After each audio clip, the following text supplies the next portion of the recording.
Hey guys, just a quick, I always say that. I'm going to do a little demonstration today of how I'm going to weight up these Indy cars for the Boss Championship Racing Indy race coming up in a few weeks.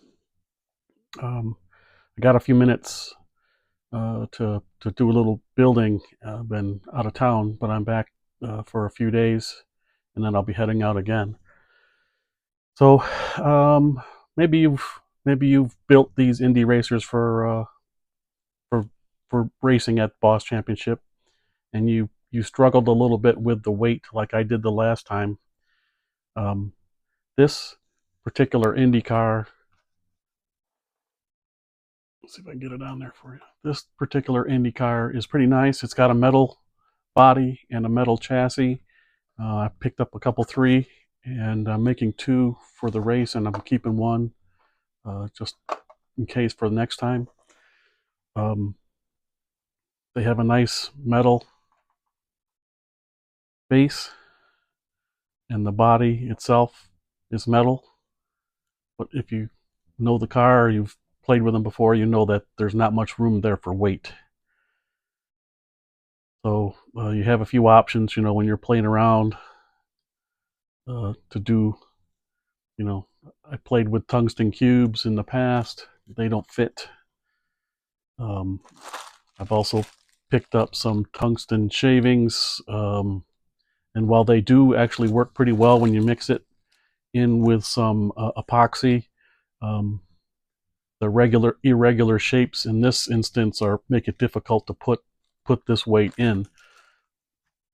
So I'm going to default over to the Woods metal. I did a little blurb on that in the past. This Woods metal is 158-degree melt, and this Woods metal is 203-degree melt. The 203-degree melt goes for $5 a pound, and this particular 158 goes for $12 a pound. I'll put the manufacturer address if you're interested. I'll put it in the description. I know I've done that before, but I'll go ahead and place it there again. Um, if you don't know about Woods metal, it's a mixture. It's an alloy specifically made for low temperature melting. It's made from bismuth, tin, and lead. Um, so those items basically aren't the greatest thing for you to be breathing. So you want to use to make sure that you have some ventilation when you're doing that. You don't want to sit in your closed shop. It makes some fumes, but it's not terribly terrible. Just you just want to have the window open. I have the window open and a fan blowing, sucking the air out, um, so that I don't have to worry about any fumes. In the past, I've played a lot with this lead sheets, and it's good in some instances, but for this instance, I'm going to go ahead and use the Woods metal. So if you're going to do Woods metal, I picked up this cheap uh, kit from Harbor Freight, big boy tool store, um, toy store. It is a great kit. It's a wood burning kit, but it has a good selection of screw on tips that you can use to help melt the Woods metal. You could also put it in a solder pot and melt a bunch of it, but I prefer to just play a little bit at a time. So I'll just show you real quick how that works for me, and you can take it with a grain of salt or do whatever you think. Maybe this just isn't even for you. I don't know, but I like it, and I'm going to continue to refine the process as I go along. Obviously, each car is a little different, so you end up with a little challenge here and there. But in reality, it's not terrible. So first thing I did after I stripped the car and took care of painting the body and everything, the little plastic section here for the driver. I took this peg off, because if I fill this cavity, that peg sits in the middle of the cavity and will prevent you from getting a complete fill there. So I went ahead with my jeweler saw and I just removed the peg for the um, to make it easy to fill. So the peg is out. It's a couple of tenths of a gram.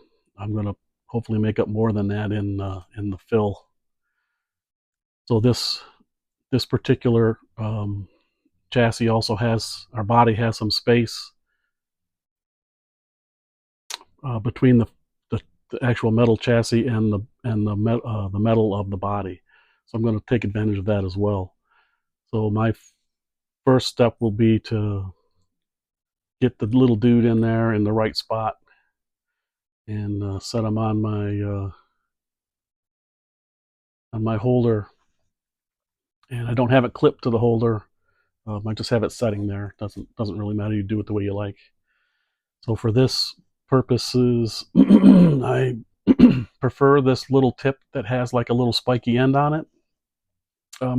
It really helps with getting the metal into crevices and cracks. Like if I go in here, I'll be able to touch it into this particular crevice and maybe add a couple of grams there. I don't know about a couple of grams. It's a little space, but I'll put a little in there, depending upon how I work it here. So this car started off at 36.2 grams. The maximum weight is 45 grams with a 1 gram grace, so that's 46 max. So it looks like I can add about 9.8 grams of woods metal to the car and get it in the range that it'll be. I don't know if I'll be able to get it all in this particular instance, but I'm going to go ahead and fill up the plastic piece. I weighed that plastic piece. It's basically about 1 gram. So I'm going to put some metal in there, and then I'm going to reweigh it. The reason why I put the plastic piece in the body is because that mounting peg protrudes through the plastic piece, and if I didn't, then if I filled this up, first of all, there's a hole there, and this stuff would just go into the body. But secondly, I want to make sure I leave room for that peg to slide through.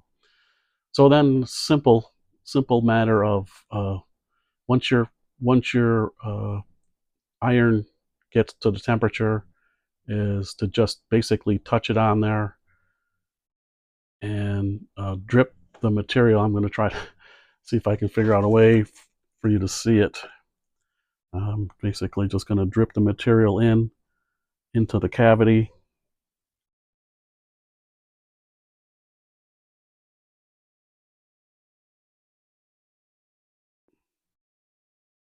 Probably blocking it with my big melon head.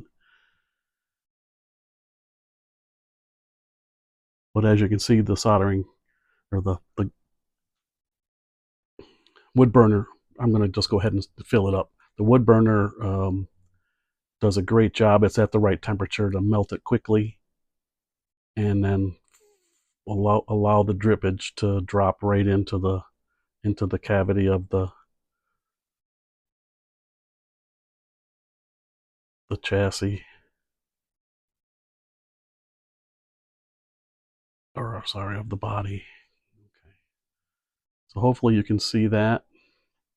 I've got a weight on the base of the unit is 13.4, and the body itself, see, 13.4, and the body, let me grab this one real quick.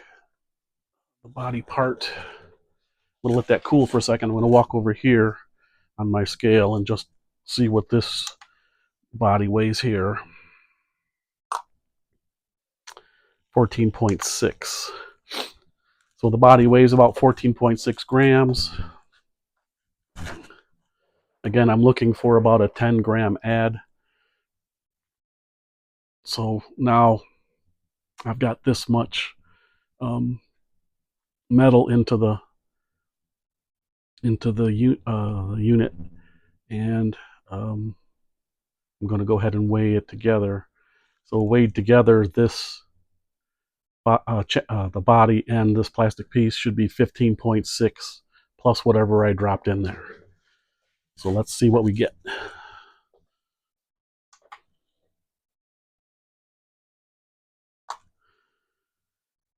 So it started off at 15.6. It now weighs 25.9.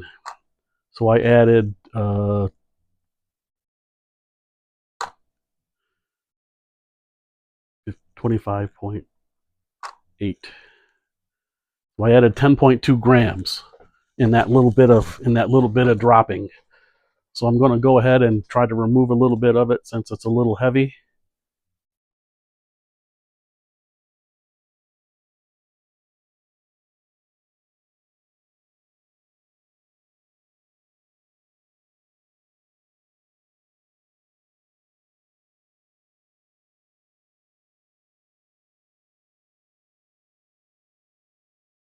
And that's one of the things of working with this material is, just like everything else, you got to get used to how much it is, how much the weight will go quickly, or how much material it takes to do the job you're looking for. And one of the things I'm going to work on is cutting this bar or melting it into smaller sections, so that I know when I lay a piece in there, I'm going to have a specific weight. And that way I don't have to fudge it in and fudge it out. Let's go ahead and weigh this again.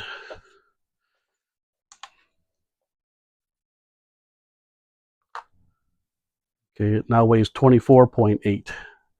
So we're right exactly on the weight specification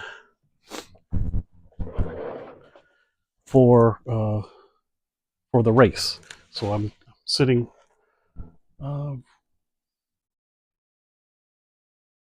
45.2.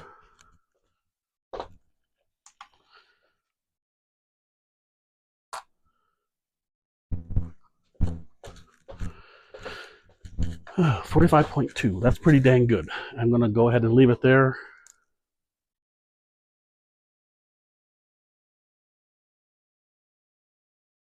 And go ahead and I gave myself a little space to glue up, to use a little glue to make sure it all holds together. And I'll be